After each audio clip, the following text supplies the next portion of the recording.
Morning. Ayan, so hello guys, nandito tayo ngayon sa Dumsa Skydick. Ayan, so papawis muna tayo, exercise.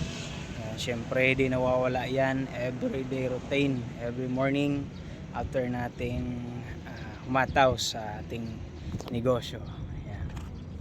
So syempre isa sa na-realize ko ngayong umagang to, no, na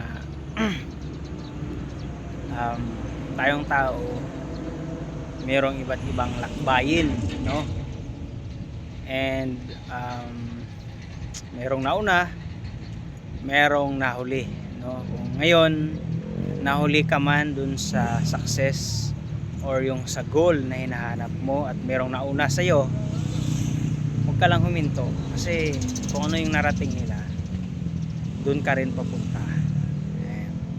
And syempre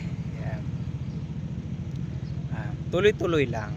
So kahit man mahina yung usad mo, kahit gaano man kabagal yung takbo mo o yung lakad ng success or ng negosyo na ginagawa mo, no, magpatuloy ka lang.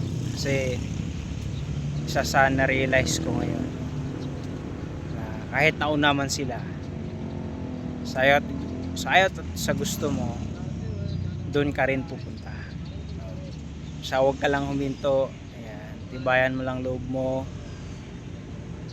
maging maging solid ka lang sa ginagawa mo. Huwag kang mainip kasi darating yung time pupunta ka rin doon sa napuntahan. Kaya guys, no, so ikaw man nasa anong klaseng negosyo ka, ayan, pagpatuloy mo lang kasi ganoon talaga ang takbo ng buhay.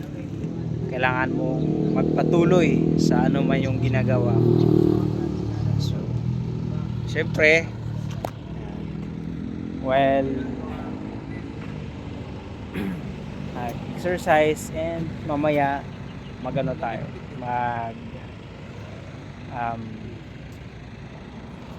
marami tayong mga iisipin dito sa overlooking ng buong Maynila. Guys, so mga guys, thank you so much sa panonood ng video na to. I hope na may natutunan ka.